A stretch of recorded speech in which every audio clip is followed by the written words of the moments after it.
નમસ્કાર, ગુજરાતના સૌથી મોટા ઓટીટી પ્લેટફોર્મ બીબી ન્યૂઝ ગુજરાતમાં હું ભૌમિક વ્યાસ તમામ દર્શક મિત્રોનું સ્વાગત કરું છું। ગણેશ ગોંડલ છેલ્લા એક સપ્તાહથી આ નામ ચર્ચામાં છે, વિવાદોમાં છે। ગણેશ ગોંડલ એટલે ભારતીય જનતા પાર્ટીના દબંગ પૂર્વ ધારાસભ્ય જયરાજસિંહ જાડેજાના પુત્ર। તેમના માતા ગીતાબા જાડેજા ભારતીય જનતા પાર્ટીના ગોંડલથી ધારાસભ્ય છે। આ બંને કરતાં તેમનો આ પુત્ર ગણેશ ગોંડલ ચર્ચામાં વધારે રહે છે, તે વિવાદોમાં રહે છે, તે સોશિયલ મીડિયામાં ચમકતો રહે છે। આ જ ગણેશ ગોંડલ ડોન બનવાના ફાંકા ધરાવે છે।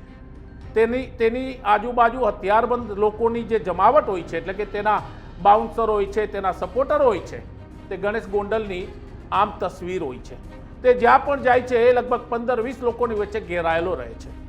ડોન બનવાના સપના અનેક લોકોને હોય છે અને ડોન બનવું તે અલગ વાત છે।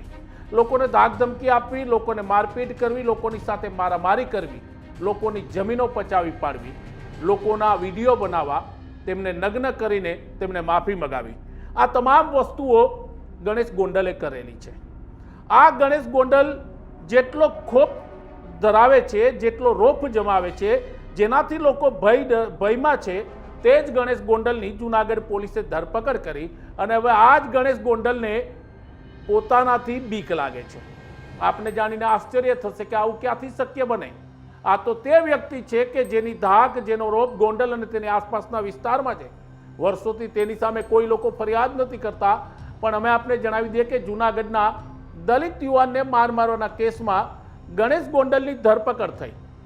ત્યારબાદ જ્યારે જૂનાગઢ પોલીસે મીડિયાની સમક્ષ રજૂ કર્યો તો તેના સાગરીતો એટલે કે આરોપીઓની સાથે મુખ્ય આરોપી ગણેશ ગોંડલ એવી રીતના ઊભો હતો કે તેને જાણે કોઈ લાજ કે શરમ જ નથી। તે મીડિયાની સામે હસતો હતો, તે મીડિયાના કેમેરાની સામે એક હાથ ઊંચો કરી અને લોકોનું અભિવાદન ઝીલતો હોય તેવો તેમણે તસવીરો આપી। હવે આપને આશ્ચર્ય થશે કે આ ગણેશ ગોંડલને કોનાથી ડર છે, પણ આપને જણાવી દઈએ કે જૂનાગઢ કોર્ટમાં ગણેશ ગોંડલના વકીલે એક અરજી આપી છે। આ અરજીમાં તેમણે જણાવ્યું છે કે ગણેશ ગોંડલને જૂનાગઢની જેલમાં જીવનું જોખમ છે અને આ જીવના જોખમને કારણે તેમણે કહ્યું છે, કોર્ટને અરજ કરી છે કે ગણેશ ગોંડલને જૂનાગઢ જેલની બદલે રાજકોટ અથવા ગોંડલની જેલમાં ટ્રાન્સફર કરવામાં આવે।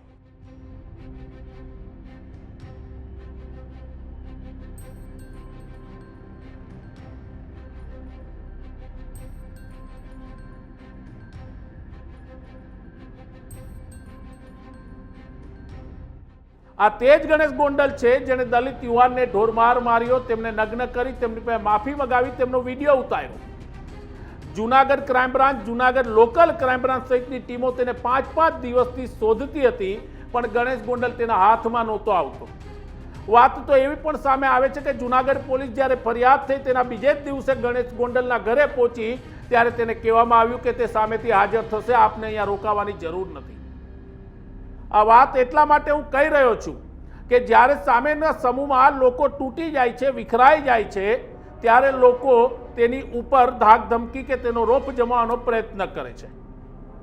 આપને લાગે છે કે માત્ર ગણેશ ગોંડલને અનેક લોકોના એવા વિડીયો આવે છે કે જ્યારે તેઓ કોઈ જાહેર પ્રસંગમાં જતા હોય છે, જાહેર કાર્યક્રમમાં જતા હોય છે, ત્યારે આજુબાજુ હથિયારધારી જવાનો હોય છે, તેના ખાનગી બાઉન્સર હોય છે, તેના માટે બેરિકેડ કરવામાં આવે છે, ત્યારે આપને ને મને તમને લાગે છે કે તેનો રોફ જમાવે છે, પણ એવું નથી હોતું। આ લોકોને પણ એક ડર હોય છે કે તે જે ખોફ અને ભય લોકો ઉપર બેસાડે છે, ક્યારેક તે જ ખોફ અને ભય તેની ઉપર સામે ના આવે। ગણેશ ગોંડલ નાનપણથી કહેવાય છે કે ડોન બનવાના સપના જોતો હતો। પિતા જયરાજસિંહ જાડેજાના પગલે તેમણે પણ ખાસ કરીને કહેવાય કે રાજનીતિથી બહાર અનેક વખત તેમણે વિવાદોમાં તેઓ ચમકતા રહ્યા।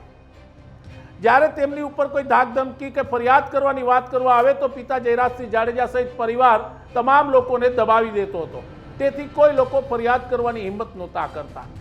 પણ આ જ ગણેશ ગોંડલનો હવે ફાંકો ઉતરી રહ્યો છે।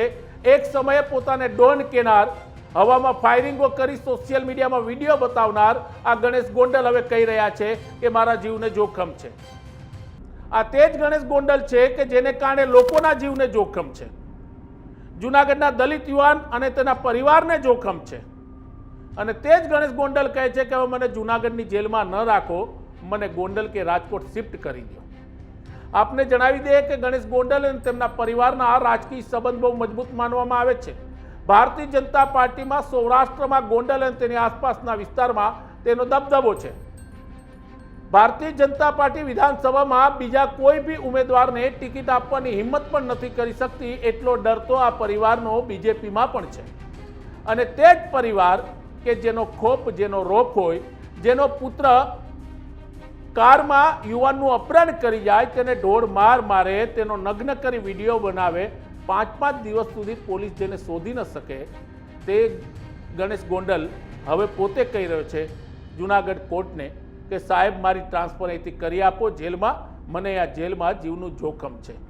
હવે તે ખબર નથી પડતી કે ગણેશ ગોંડલના જીવને જોખમ કેમ છે, અને જો જોખમ છે તો કોના તરફથી છે. કારણ કે જેલમાં તો હાઈ સિક્યુરિટી આખી અલાયદી એક સિસ્ટમની વ્યવસ્થા હોય છે. ગેંગસ્ટર, આવા કુખ્યાત અપરાધીઓને સામાન્ય કેદીઓથી અલગ રાખવામાં આવે છે, અને આવી જ હાઈ સિક્યુરિટીવાળી જેલમાં ગણેશ ગોંડલને રાખવામાં આવ્યો છે. તો પછી જીવનું જોખમ ક્યાંથી આવે? પણ આ બધી વાત એટલા માટે છે કે એક સમયે પોતાને ડોન કહેનાર, પોતાને ડોન તરીકે સમજનાર ગણેશ ગોંડલની હવા હવે એટલે નીકળી રહી છે કે જુનાગઢ પોલીસે કાર્યવાહી કરી છે. નવા સમાચાર ને નવી અપડેટ સાથે અમે ફરી આવીશું. ત્યાં સુધી અમને રજા આપશો. નમસ્કાર.